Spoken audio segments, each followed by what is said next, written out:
मंच में विराजमान भारतीय जनता पार्टी के नेता और नेता प्रतिपक्ष आदरणीय गुलाब जी भाई साहब, उनके साथ ही विराजे मंच पे हमारे पूर्व मंत्री रोहितास जी और बहुत ही कद्दावर नेता ऐसे समाज से आते हैं जिन्होंने राजस्थान में अपने समाज को ऊंचाइयों तक पहुंचाया और इनकी वाणी जब निकलती है तो आग उगलती है। ऐसे हमारे पूर्व गृह मंत्री आदरणीय कैलाश जी मेघवाल, मंच में विराजमान हमारे चाचा चौधरी जी भी जो आपके यहाँ के प्रभारी हैं इस सभा के, आदरणीय राव साहब, आदरणीय श्याम जी, और मंच में विराजमान भारतीय जनता पार्टी के आपके जिला के अध्यक्ष जी, और यहाँ एक ताऊ जी भी है। मैंने बहुत से होर्डिंग में देखा संजय ताऊ, तो जैसे बम्बई में भाई होता है वैसे यहाँ ताऊ मैंने देखा।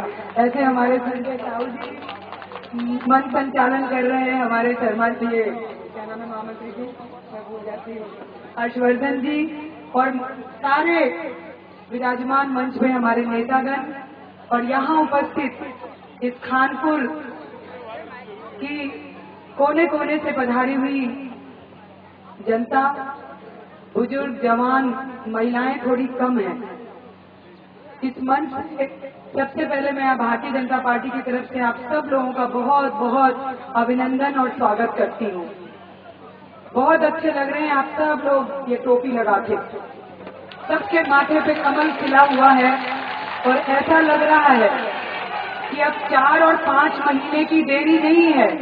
शोर नहीं मचाइए प्लीज। अब 4-5 महीने की देरी नहीं है। सबने अपने सर पे कफन बांध लिया है कि इस कांग्रेस को उखाड़ने का कसम इस कमल से ले लिया है। ऐसा आप लोग संदेश दे रहे हैं यहाँ इस पंडाल में। दोस्तों, आप लोगों को पता है कि जितनी इस सभा में लोग आप लोग उपस्थित हैं उससे कई गुना ज्यादा हमारी नेता आदरणीय वसुंधरा जी के साथ लोग सड़कों पे चल के आ रहे हैं। पूरा ही शहर उनके साथ उमड़ पड़ा है उनके स्वागत के लिए। पलक पावरे दिखा के धूप की भी चिंता कोई नहीं कर रहा है।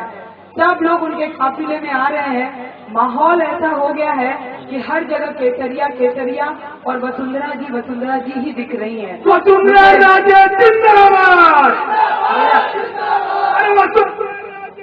भैया जब मैं बोल लूँ ना फिर नारे लगाइएगा। वो क्या होता है कि ब्रेक होने से फिर मेरा भी टूट जाता है। मैं कह रही थी कि संख्या मुझे महिलाओं की बहुत कम दिख रही है।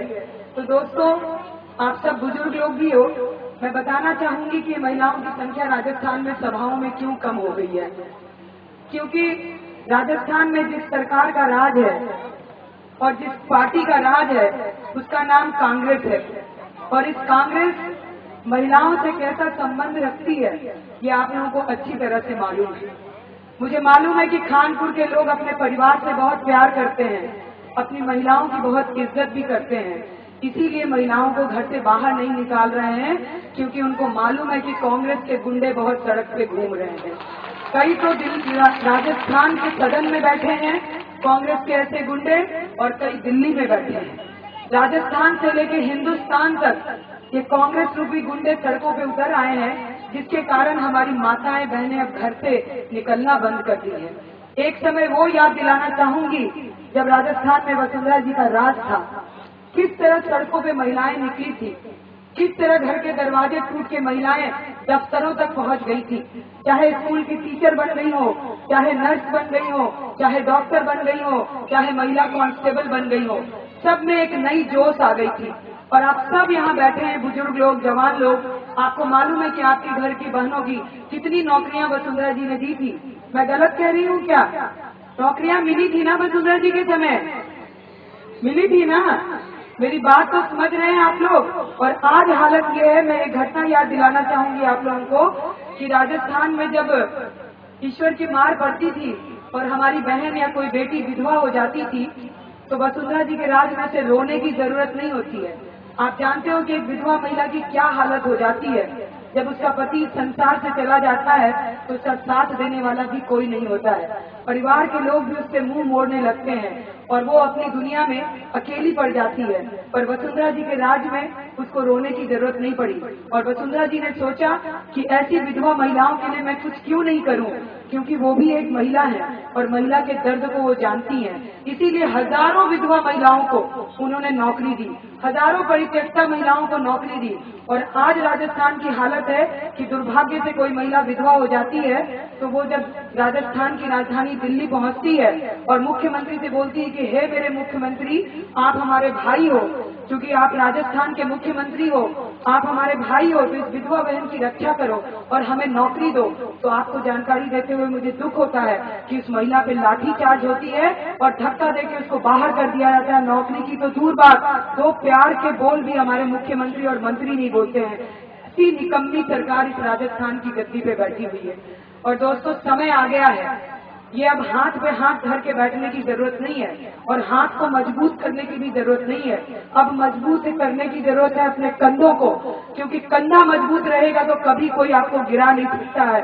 और ये हाथ तो हमेशा गले तक पहुंचा है, इस हाथ को तोड़ने की बारी है और ये टूटेगी वोट की ताकत से। ये ऐसे नहीं टूटेगी कि ताली बजा के भाषणों पे जोर जोर आप लोग ताली बजा दो, इससे ये हाथ टूटने वाला नहीं है।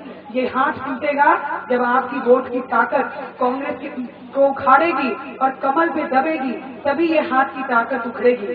तो महंगाई पे तो क्या बोलूं मैं, आपकी आंखों की रोशनी ये बता रही है कि महंगाई की हालत आप सब लोगों के चेहरे पे भी है। मैं तो जयपुर से आती हूँ, जयपुर में भी बहुत हालत बुरी है और महिलाएं तो यहाँ कम है, लेकिन मैं उनसे पूछती कि घर के क्या हाल चाल है। रसोई में मन नहीं लगता होगा आप लोगों का, चूल्हा देख के घबराहट हो जाती होगी, खाली डब्बा, खाली तेल के बिना डब्बा, दाल नहीं, गेहूं नहीं, चावल नहीं, शक्कर नहीं, और सरकार कहती है कि हम सब कुछ दे रहे हैं। अरे कहाँ दे रहे हो आप? 1 रुपए किलो गेहूं आप लोग को मिल रहा है क्या? हमारे जयपुर में तो नहीं मिल रहा है। और मैं गुलाबी भाई साहब के क्षेत्र में भी गई थी, वहाँ भी आदिवासी क्षेत्र में भी हमने पूछा, कहीं किसी को कुछ नहीं मिल रहा है। तो ये मुफ्त की दवा, मुफ्त का अनाज, मुफ्त की सारी चीजें जा कहाँ रही है, ये पूछने वाला कोई नहीं है इस सरकार से। सारी चीजें यदि जा रही है तो मंत्रियों के घर जा रही है। एक मंत्री थे शुद्ध के लिए युद्ध अभियान किए थे, आप लोगों को ध्यान होगा। बाद में मुख्यमंत्री जी के बहुत चहेते माने गए और भारतीय जनता पार्टी के लोगों ने बहुत आंदोलन किया तो उस मंत्री को हटा दिया गया, क्योंकि जितनी अनाज की बोरियां थी वो जनता के घर नहीं पहुंच के मंत्री के घर पहुंच गई। जब ये जानकारी आई कि रातों रात सारा गेहूं मंत्री के घर पहुंच गया और मुख्यमंत्री को लगा कि बहुत हंगामा हो जाएगा, तो उन्होंने उस मंत्री को बर्खास्त कर दिया। बर्खास्त नहीं, उनका विभाग बदल दिया। तो विभाग बदलने से पाप नहीं बदल जाते हैं। 4 साल तक दोनों हाथों से अपने मंत्रियों के द्वारा इस राज्य को लूटने का काम मुख्यमंत्री ने किया और बाद में गांधीवादी बन के कि देखो आप लोगों ने आवाज उठाई तो हमने इन मंत्रियों को बदल दिया। तो मुख्यमंत्री जी, इस तरह से पाप छुपता नहीं है। इस तरह से गांधीवादी मुख्यमंत्री आप नहीं बन सकते कि एक खस्ती का कुर्ता पहन लिए और एक हवाई चप्पल पहन लिए और गले में मफलर डाल लिए तो गांधी जी हो जाएंगे, ये जरूरी नहीं है। गांधी जी तो महान व्यक्ति थे। उस गांधी जी भी ऊपर जब बैठे होंगे स्वर्ग में तो दुखी होते होंगे इस ढोंगी गांधी को देख के, इस जादूगर गांधी को देख के, कि उनकी आत्मा होती होगी, मैं सच्ची कहती होंगी कि मैंने गांधी जी इतने रोते होंगे इस फड़की गांधी को देख के, जो अपने को गांधी लगा लगा के पूरे राजस्थान की जनता को मूर्ख बना रहा है। और ऐसे भी आप जानते हो कि गहलोत परिवार तो जादूगर परिवार से आते हैं, उनके पिताजी जादूगर थे। बहुत सारे जादू कर करके लोगों को मूर्ख बनाते हैं। पर आपको बताते हुए बताऊं कि जादूगर की जादूगरी ज्यादा नहीं चलती है। थोड़ी देर पर जब तक वो मंच पे होता है, अपना जादू चलाता है, तो उसमें जनता भी अभिभूत हो जाती है। लेकिन जब जादू का असर उतरता है तो जनता फिर कपड़े भी फाड़ती है। और अब गहलोत के यही हालत हो रहे हैं। यदि कल के समाचार पत्रों को आप लोगों ने पढ़ा होगा तो हम लोग नहीं, भारतीय जनता पार्टी के लोग नहीं, उनके ही पार्टी के कार्यकर्ताओं ने जिस तरह से जयपुर में मुख्यमंत्री के सामने कार्यकर्ताओं ने सवाल उठाए कि कांग्रेस के कार्यकर्ताओं की कितनी दुर्गति हो रही है। जिस राज्य में कांग्रेस के कार्यकर्ताओं की भी पूछ नहीं है तो बाकी राजस्थान के लोगों की क्या पूछ होगी।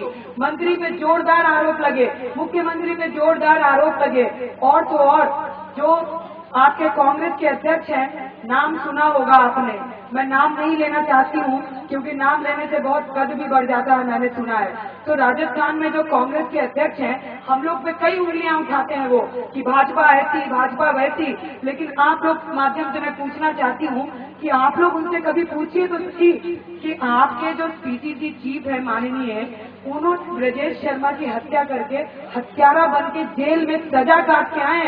राजस्थान में भाजपा का कोई ऐसा नेता नहीं है जो हत्या के जुर्म में जेल गया हो, पर कांग्रेस के पीसीसी चीफ ऐसे हैं जो हत्यारे हैं और फिर हमारी ओर उंगली उठाते हैं। ऐसे लोगों से मुकाबला आप सब लोगों को डट कर करना होगा, क्योंकि राजस्थान के हालात बहुत बद से बदतर हो गई है।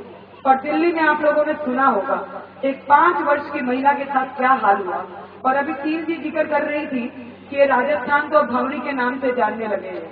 घर घर में हम जब खाटू श्याम जी, हमारे यहाँ एक तीर्थ स्थल है दोस्तों, हम खाटू श्याम जी जाते हैं और दुकान में उतर के पूछते हैं भैया एक सीडी दे दो, तो वो हमारे हाथ में भंवरी की सीडी पकड़ा है। अरे मैंने कहा ये क्या कर रहे हो, हम तो श्याम बाबा की सीडी मांग रहे हैं। पर राजस्थान की दुकानों में आजकल भंवरी की सीडी मिलती है, भजन की सीडियां सारी गायब हो गई। ये सरकार ये काम कर रही है, भगवानों का भी नाश कर रही है, मंदिरों का भी नाश कर रही है, महिलाओं का सत्यानाश कर रही है, और युवाओं का तो क्या किया है बता नहीं सकती हूँ। अपनी डिग्रियों को फाड़ फाड़ के जहर खा के आत्महत्या कर रहे हैं जयपुर में हमारे युवा साथी, रोज खून की आंसू रोते हैं। वसुंधरा जी के समय हमने बेरोजगारी भत्ता दिया था कि कोई बेरोजगार यदि माँ बाप पे बोझ बन रहा है तो अपनी नौकरी की तलाश में वो कम से कम सरकार उसको सहायता करती थी। पर ये सरकार वो बेरोजगारी भत्ता भी छीन ली। अब जाते समय बेरोजगारी भत्ता शुरू करके नाटक कर रही है। कितने युवा हमारे सड़कों पे आ गए, कितनी महिलाएं हमारी बेघर हो गई, और किसानों की हालत तो और बुरी है। मुझे पता है, यहाँ मैं पूछ रही थी कि वसुंधरा जी जो काम शुरू करके गई वो आगे एक भी नहीं बढ़ा। अब आप लोग ऐसे सरकार को देख चुके, अब आप लोग को सबक सिखाने की जरूरत है। आपके यहाँ के विधायक भी बहुत सक्रिय होंगे, आपकी वसुंधरा जी भी बहुत, आपके सांसद भी बहुत सक्रिय हैं, लेकिन सरकार अपनी नहीं होने के कारण हम लोग दुर्गति में हैं।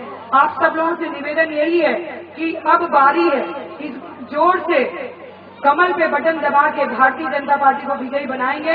और मुझे लगता है कि यहाँ गुलाब जी भाई साहब भी बैठे हैं, आप लोग एक बार दोनों हाथ उठा के ये विश्वास दिलाएं कि आप सब लोग भारतीय जनता पार्टी के पक्ष में इस बार मतदान करेंगे। पूरा सूरज चढ़ा हुआ है, आप देख लीजिए, सब लोग दोनों हाथ उठा के विश्वास संकल्प लीजिए इस स्वराज संकल्प यात्रा में।